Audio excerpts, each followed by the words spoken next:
Hi everyone, it's Sarah No Support Workers. Tonight I've got Umberine. Now I'm really excited because you've got something really new and I cannot wait to talk about this platform. But before we even get into the platform that you've created, we need to go a little bit back and I've got to ask the question, how the hell did you end up in the disability sector? It was all kind of strange. So I used to work in hospitality, as you do when you're at uni, you just fall into it. And I started volunteering with the Office of the Public Advocate as a community visitor. And I loved that role a lot and just thought to myself, why am I not working in the disability space? I'm really passionate about it. And yeah, so while I was still working or volunteering at OPA, I fell into the LAC role. So not really fell, but made a conscious decision. And yeah, that's where I started. And I did that for about 5.5 years. And I absolutely loved it until it all sort of changed. And then I just didn't. Yeah. You've got quite a big background and you've done quite a few different things. But was there anything from for anyone listening, what is an LAC for people that don't know?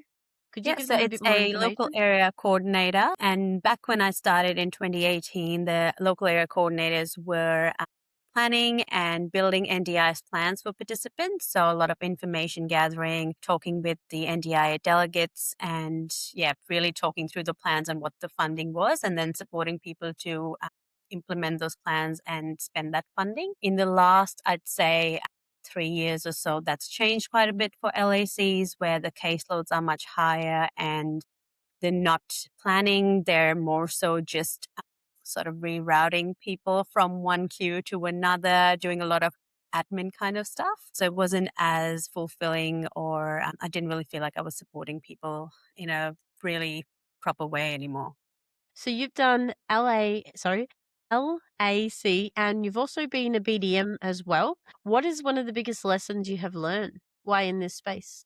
So yeah, now I've been in the BDM space for just over a couple of years, and I think what I've learned is know who to trust. There's a lot of people in the sector who, they talk the talk and walk the walk, but when it comes down to it, they may not be in it for the best reasons. So I really found my people, my tribe, the ones who have been through it, from the start.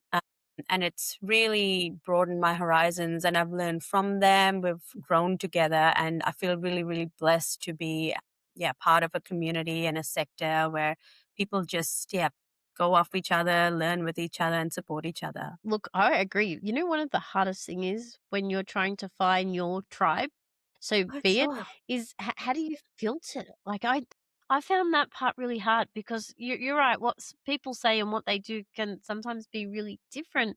And Yeah. I think I'm a people person in any given day, and I like to give everybody a go. How do you filter that? It's really hard. Like, I think I've got a pretty good bullshit radar, but sometimes you're like, am I fooled? Like, what's happening? Something sus? Like, what's going on? So it's just trial and error and like trusting your gut, talking to other people in the sector and just, yeah, a lot of trial and error. But it is really hard because it starts making you question yourself. Like, am I the I a bad person because I didn't like 'cause I do have this conversation a few times. I'm like, I can't read their books. I don't know that they undercharged or overcharged somebody. I have no idea. one? No Like, idea. how do you know? Like, how do you filter that? Like, it's the hardest thing ever. It's really hard. I wish I had an easy answer for that. I don't know if you know. Please let me know. But yeah, And if anyone's listening, please tell us in the comments how the hell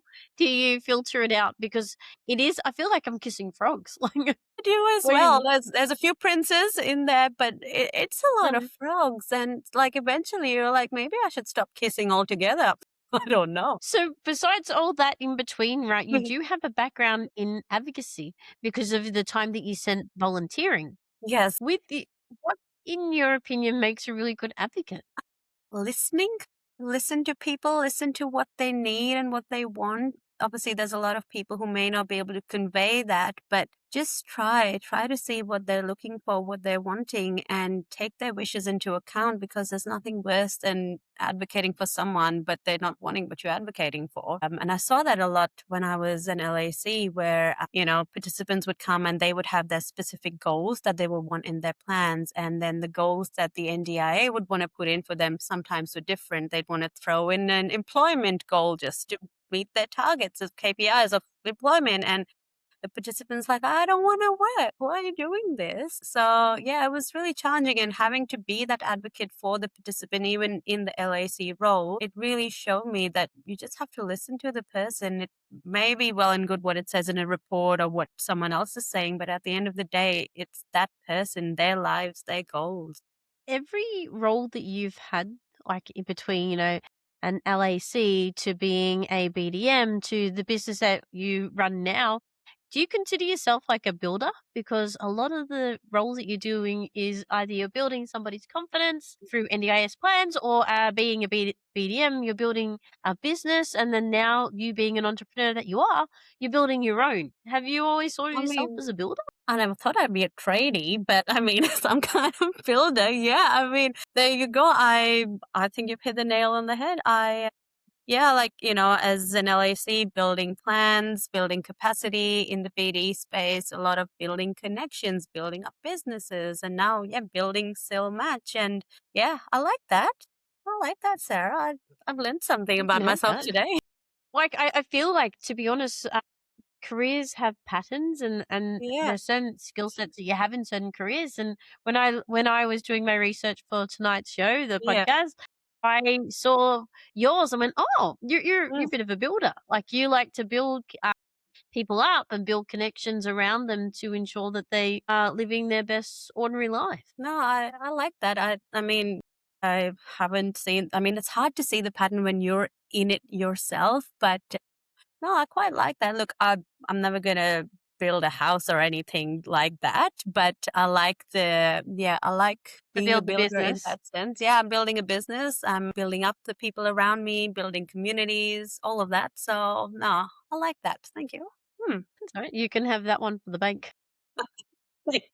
Now, with SEAL Match, it means that you have to work quite closely with a lot of participants. What are some of the common challenges that you see? I suppose people are they may have received a plan, they may even have a support coordinator who's supporting them to, find providers and things, but a lot of the times they receive this funding, they may receive funding for supported independent living or special disability accommodation, and they just don't know what that even means, where to even start. So, and even with the support coordinator, I think what the issue is a lot of the times is we're all so entrenched in the day to day of SIL and SDA and LAC and all these acronyms, and everything, makes sense in our heads. But for participants receiving their first plans or receiving a subsequent plan with a lot of different wording in it, it can be terrifying. Like, what does this all mean? So it can be very easy to forget that they're not working in the sector and working in, these kind of things every day. So I think they can feel a bit lost and quite terrified actually. So I've had a lot of participants who reached out through SILMAT, like random people on Facebook and Mm. LinkedIn and calling me and things like that. They're like, "But do I even qualify for SILMAT? Like, can I just put my details up?" And so it's a lot of talking them through it, which has really helped them as well understand, because some of them haven't even known that they've got support coordination funding, what that even means. What does SIL funding mean for them actually? Some of them have received it and they don't want it.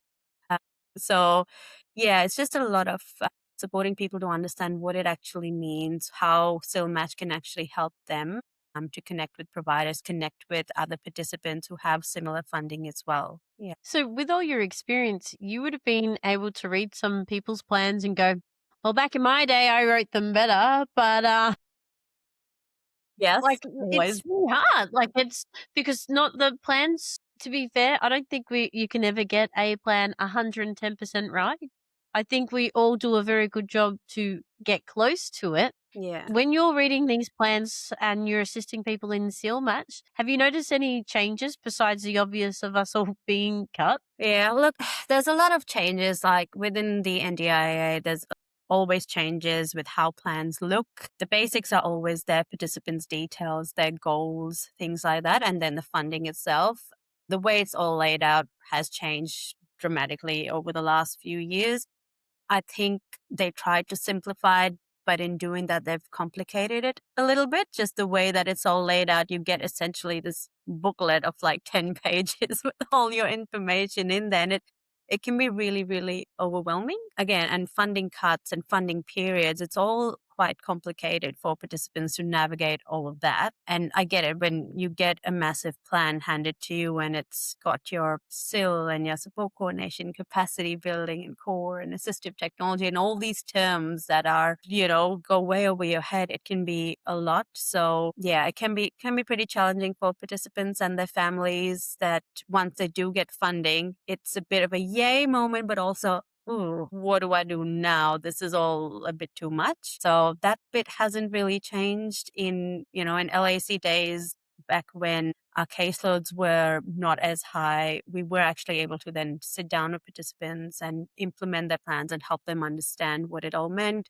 I remember back in the day, we had these implementation meetings. I'd be in the office at like 6 p.m. for after hour implementation, group implementation meetings, mind you, where we had participants and their families coming in and we'd have like a group presentation and break down everyone's plans and things for them. And yeah, it's just, yeah, unfortunately, it just doesn't really happen anymore. It's sort of, all right, It's here you not as go. personalized, is it? It's not that personalized, and I think that's just getting more and more towards that way where it's not that personalized. It's sort of here you go, off you go. So it is sad, and yeah, obviously with the funding cuts and stuff as well, the people who are really needing the support are often missing out, especially if they don't have someone to really advocate for them. That's when I see a lot Yeah. of people missing out on some of that funding. So, you know what? Like, I don't know if we've had this conversation, but I'm incredibly nosy. You ready for Please, this? yeah, good. Go for it. All right. While we're here, what do you think makes a strong and respectful partnership when it comes to SIL Match? Strong and respectful partnership with regards Yep. to To people using the participants, to platform? providers. Because it really, your platform is a connections platform. Yeah, yeah. I think it all depends on. So I've put a few safeguards in place, so it can be a respectful platform, and it can be something that is safeguarding participants and their information. So it's how I explain it is it's sort of like a dating platform. No hate, no shade. I met my husband on a dating platform, and it Hey, all I'm the works. co-founder of 50 Matching. It's okay. Exactly. We So all have to match somewhere. no, I'm all for dating websites and all that. That's where I found my one true love. But no, so it's sort of like a dating website, but everything is anonymous and all the information is safeguarded. So participants putting up their profiles or support coordinators or providers putting up profiles, no one is actually able to see that person's information. So they can't see their name and things like that. They also can't see who has put up that profile. So it's safeguarding that person as well. So, and you have to request to match with people to talk to them. So you can't just go and chat to everyone on the website. You have to request a match and they have to accept it and they can view your de-identified information before they accept that, and then you can chat with them through the website. So I didn't want it to become an actual dating website where the hot girls getting bothered by the by all the still provider men. So we've all been there. So it's, yeah, I really, really thought about how to make it safe for not just the participants and families to use it, but also providers and support coordinators, and to make it something that's really sustainable and, a central notice board of sorts where people can go put up, participant profiles and see, hey, would you be a good match for me? Like I'm looking for someone who's into soccer and I have a dog and I've got 1 to 3 funding. Like, maybe let's click. So I just thought it was something that was missing in the sector and something we could maybe try and do a little bit better. What inspired you to create it? Like, was there a moment? I don't like, some people, it's like, Sarah, I was having a shower and I thought of this idea." Like, how did you come to it? It was like I don't know, one of those sleepless nights. Like, I have my best ideas in the middle of the night, of course, when I should be sleeping. And then it's sort of like, is this a good idea, or is it just like me, being an insomniac and not thinking straight? So after I left the LAC world, no, actually, I'll go back. So when I was doing my volunteering with OPA, I would walk into the old legacy homes prior to NDIS, and there was people living in these group homes that never should have even met, let alone be living together. So it was like, it was always in the back of my head, like, okay, So, what was is that this decided? Like, who? pre-NDIS?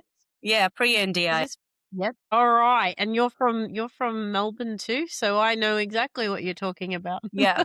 Yeah, I was a community visitor in the eastern suburbs, and I'd do, like, these homes. There'd be a few respite homes, there was a few, obviously, group homes, and it was yeah, I was like, "Why are these who lumped these people together? What happened here?" So it was always in the back of my head, and then post LAC, I was working in the SIL space for a little while, and again, worked with a lot of different providers, and I just thought, well, how are we matching people? Like, how's that happening? How are you filling your vacancies? It was a, combination of the people not having the right fit to live together, providers having vacancies, and that making it really unsustainable for them to continue providing support. And I just had this aha moment a couple of years ago, and I was like, well, something should be done. Like, surely I can do something about this. And it took me a couple of years to build it and test it and develop it, and all behind the scenes. And I had a lot of friends to help me test it out and me feel like, yes, this is a real idea. Yes, do go through with it, because it's really hard to know whether it's a good idea or not when it's all just been inside your own head. And like, I have had a lot of imposter syndrome the last few years, thinking, who am Yes, I I? understand. Who the hell do Mm, I think I am? Yeah. So, and I still feel that way. Like, who am I? I'm just some rando I coming up with understand. some idea. Pardon? It's, Say that again? yeah, it is. It can be Mm. challenging, but it's, Did I yeah, lose it you? was an idea that I just ran with. Oh, You still there? sorry. No, Did no, we oh, get good. cut out? You dropped out for a bit, so, if you kept going, Yeah. that's fine. I can edit this out later, so it's all good. No harm is No, done. that's right. I didn't say much. So, it was just a series of events and you thought one day, "Why not?" I Well, I have to go back because there's probably people listening to this podcast that don't understand what a community visitor is and the important role that they did play prior to the NDIS. Can you give people a bit of a rundown before I get back into SIL Match? Because I feel like this is something that's really important for people to understand that there were safeguards in place prior to the NDIS when it came to supported homes. And back in the day when you were a visitor, there weren't many providers doing we called them back then accommodation. There were like 5 big ones in Victoria and that was it. Can you give us a bit more context? yes, it was, yeah, your five big ones that had, the dinosaurs that had been around for a very long time. It was all like, yeah, DFFH housing, or DHHS back in the day housing. And yeah, people, I'd essentially a community visitor. I would do it in a pair with another person who was also a community visitor. Most people who volunteered as a community visitor were retirees, because it is a pretty full on role. You need a lot of time to and we would go unannounced and visit these homes, these group homes, where there was anywhere between like 4 to 7 people living. Some of them were like respite homes or facilities where people would just come and go. And yeah, we would have to make sure that people were safe and alive and happy and aspects. 100%. Yeah. Especially as you're building seal match, because if you didn't have the experience of what it looked like beforehand, because back then it was really scarce to get into a house to have support. Yeah. Now there's a lot of seal houses out there.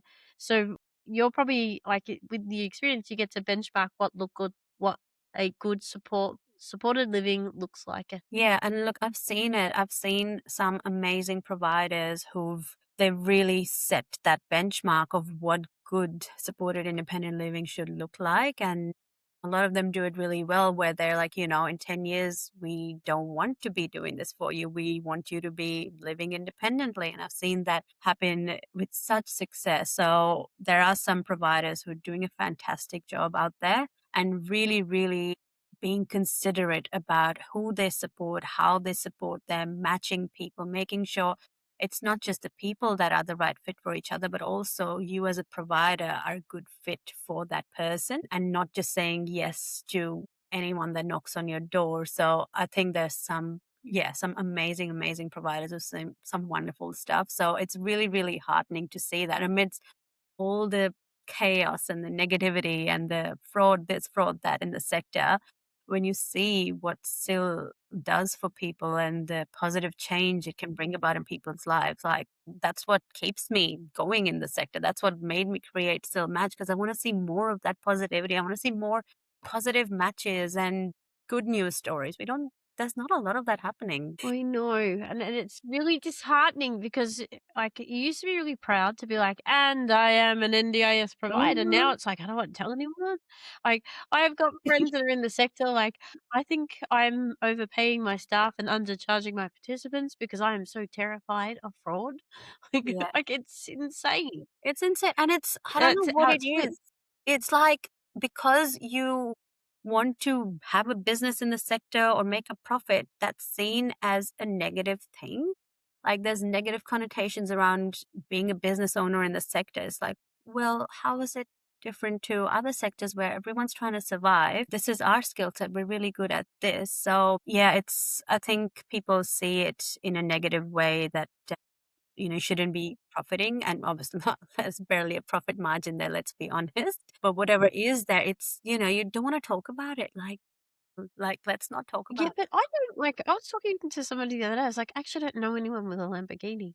Like, I don't know a provider that is, you know, doing so fantastically well. They're doing it tight, and some of them are doing it really hard, and it's not from a lack of business or anything, it's just it's a really hard sector to be in. it. It really is. And I feel like there are a lot of providers who've done really, really well for themselves, but I think it's getting harder to do it now because there's so much more competition as well.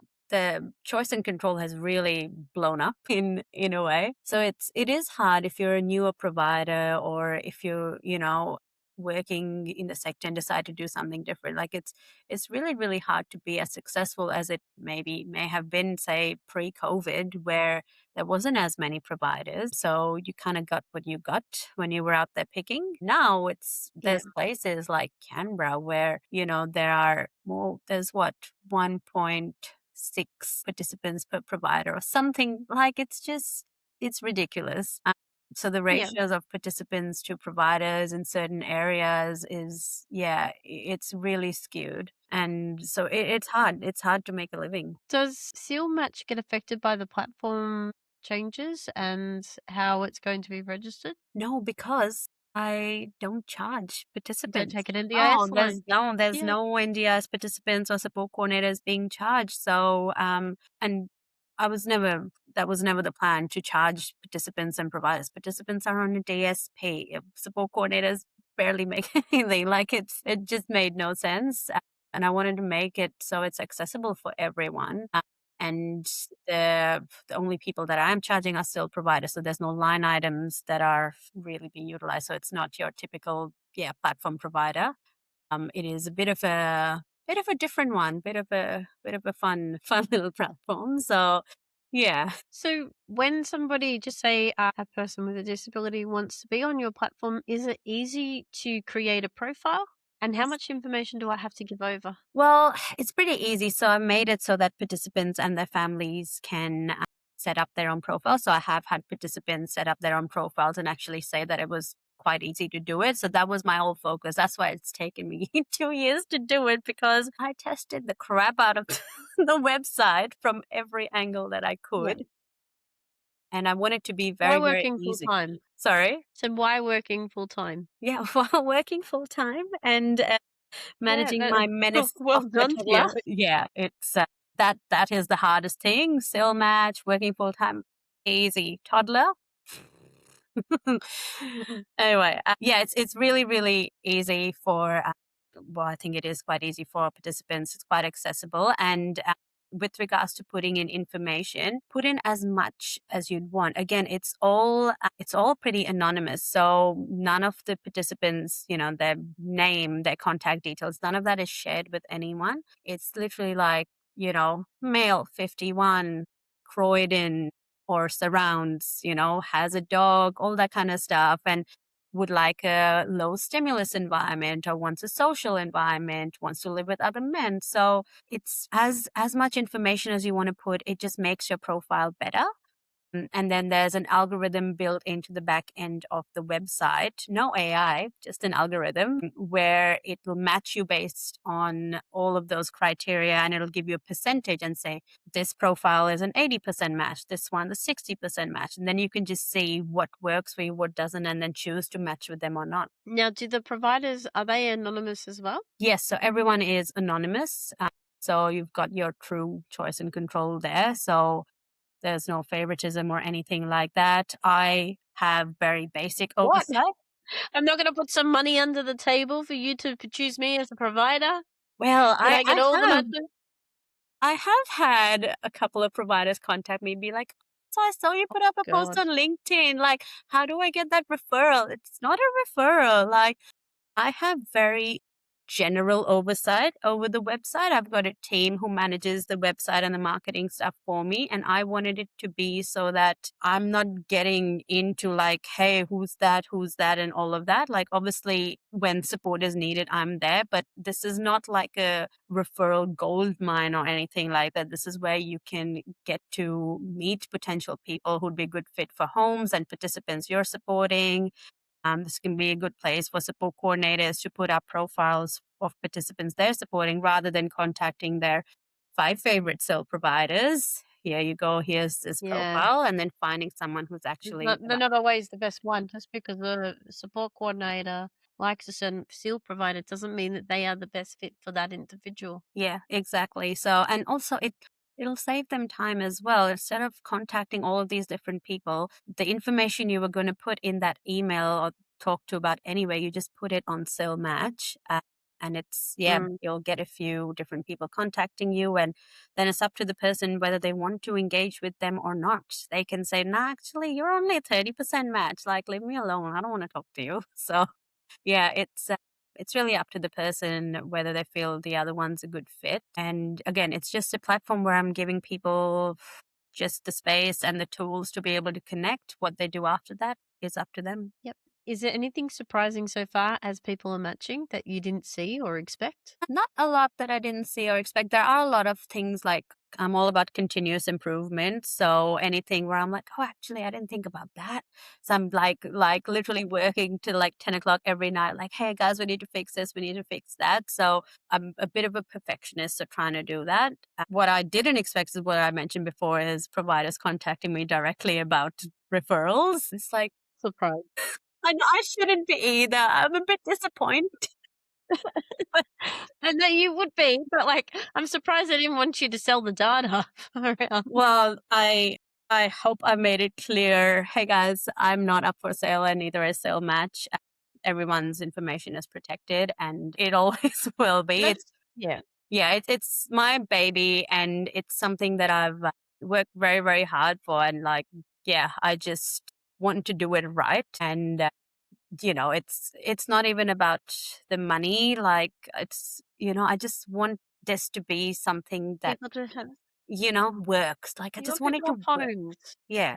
We Yeah. we want people to live in homes that they love living in, and the people that they're living with, they're gonna be there together for a couple of decades, and they Yes. have that experience because we know that the turnover rate for support workers and No. coordinators, even providers, is higher than actually who comes in and out of the house. Yeah, and your actual property might come and go. You may be with a SIL provider and they've done a private rental and the landlord ends up selling in 12 to 18 months and then you move, but then you move with the people. It's the Mm. people that's, That happens. it happens all the Happens all the time. time. Yeah, and I know there's a lot of platforms that focus on the property itself, which again, the property is so important. Like I want to know what house I'm going to live in, where I'm going to be living, all of that. But then who's inside that house with you is the most important thing. And I get Yeah, to choose that. I mean, I unfortunately, it's my husband and toddler, but like everyone should have that choice and I be able to know. think that all the time.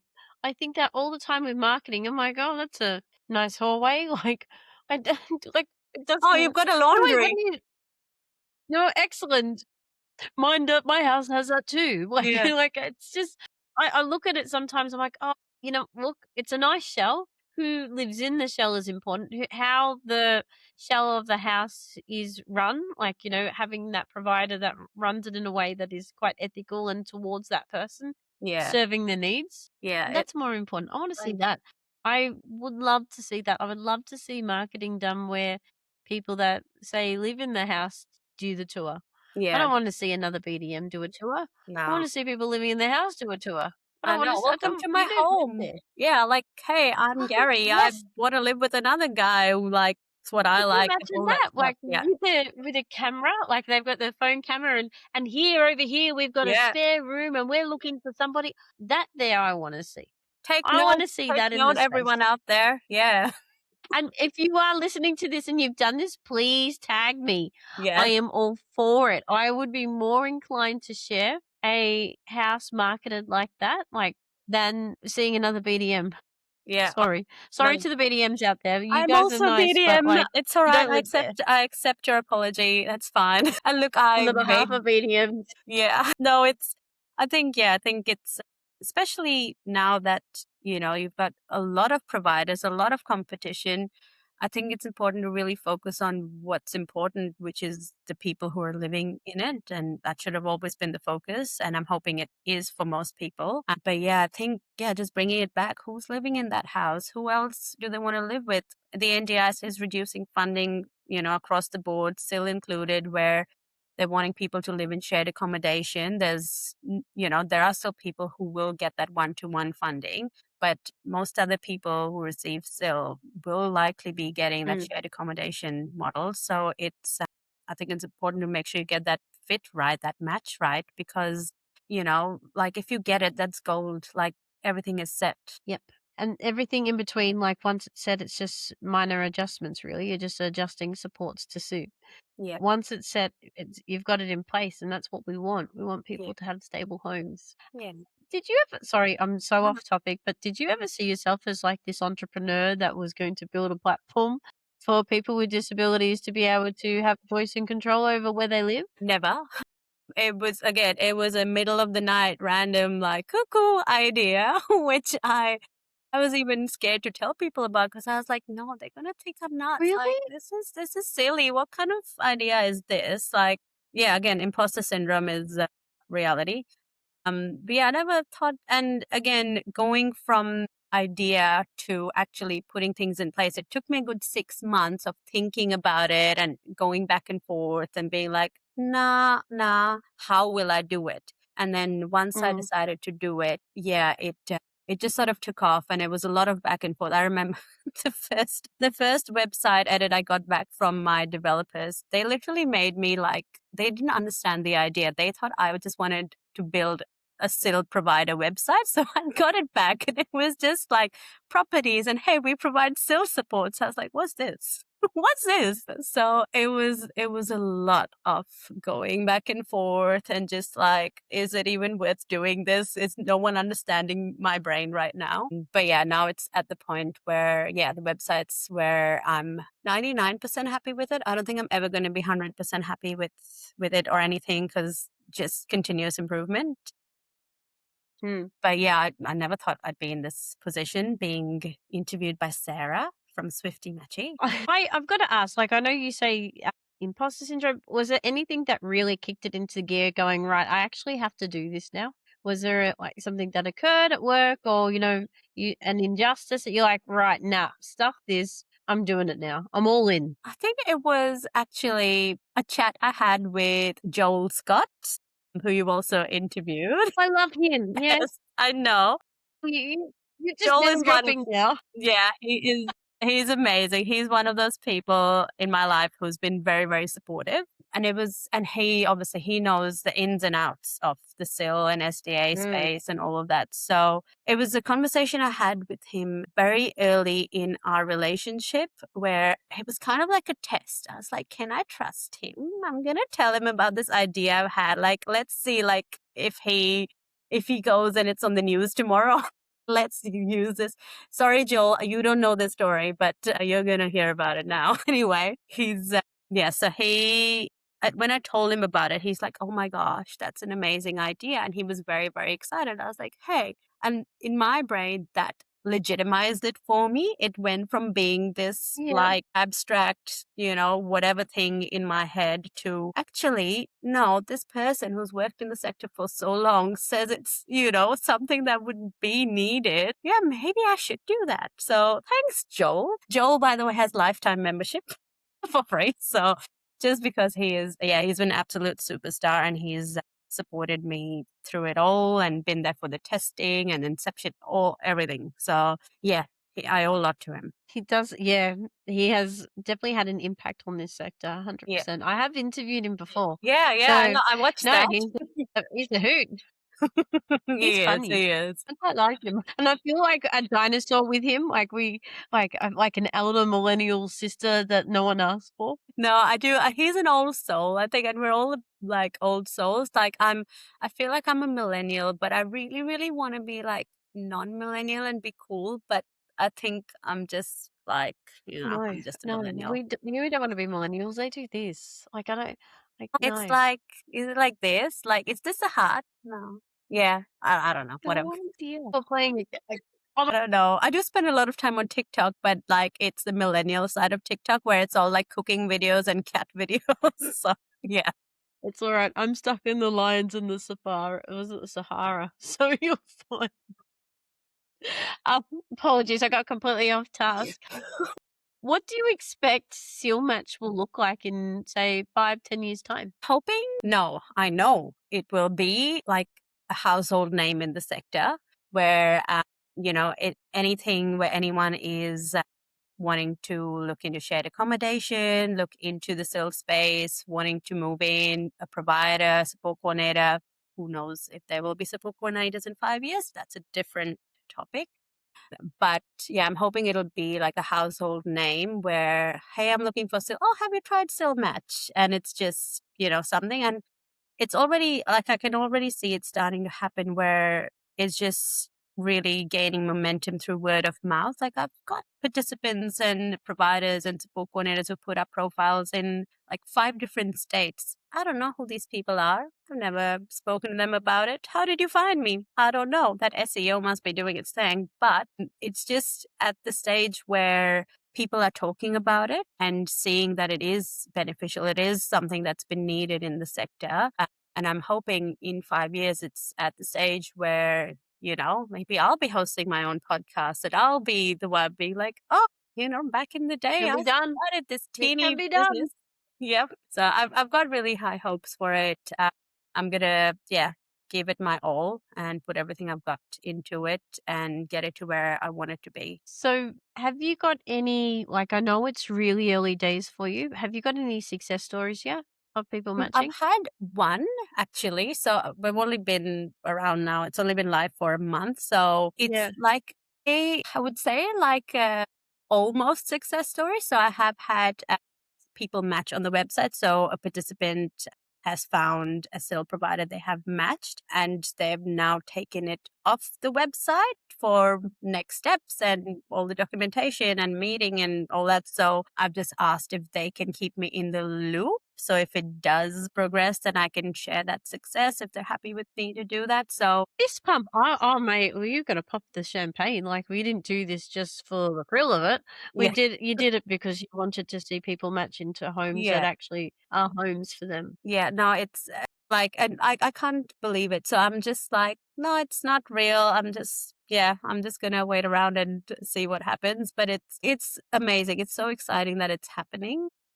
And even for one person to have potentially found, the right fit for them, the right home for them, the right provider for them, for everything to line up. I'm keeping my fingers, toes, and everything crossed that it is the right fit. Yeah, it might look with SIL transitions, it can take months and months. So I might be waiting a few months before I hear anything. But the fact that they've done it all, they've taken it off the website, that gives me a lot of hope. Hope. Yeah. Yes. So if anyone was looking to be, say, a participant or a family member, a support coordinator, or a provider, how do they find you? SILmatch.org. So you can find us Oh, there. that's Yep. really easy. Yep. SILmatch.org. There you go. And I believe you can just type in SILMatch. So my marketing and website team have worked really hard on all their SEO magic to make it so that when you type in matching and SIL and it sort of pops up. Yep. We're It also pops up. on Yep. LinkedIn and Facebook. We're not on Instagram because I am a millennial and I can't get my head around Instagram. I don't know. I know. I I may thought need you were some gonna say support. TikTok. No, I'm not. Like, I'm on TikTok for viewing. I don't post because I think my husband would think I'm very cringe and he would get the ick. So we don't post on TikTok. I know. I crave it though. I want to be one of those people who's TikTok famous. But no. No, This is the life I've chosen though. I from being on social media, what I will say that is you'd be surprised that going viral isn't that successful, to be Mm, honest with you. So totally. it's more of a consistency game. Yeah, and it's just like I feel like I've got a lot going on right now, and I don't know if I want to add another social media platform into the mix. I'm going to stick with LinkedIn. I'm very, very familiar with. I'm very happy with Facebook as well. I don't use it as much, but it's just I know participants use it a lot, so my marketing team just does that for me. But yeah, so pretty easy to find, and you can always contact me. I'm very active on LinkedIn. You'll see me out and about and doing things as You well. are. Yeah. Thank you so much for joining me for this conversation. No, this has been wonderful. Thanks so much for having me, Sarah. Appreciate it and All your right, time. until next time, my friend. Till next time.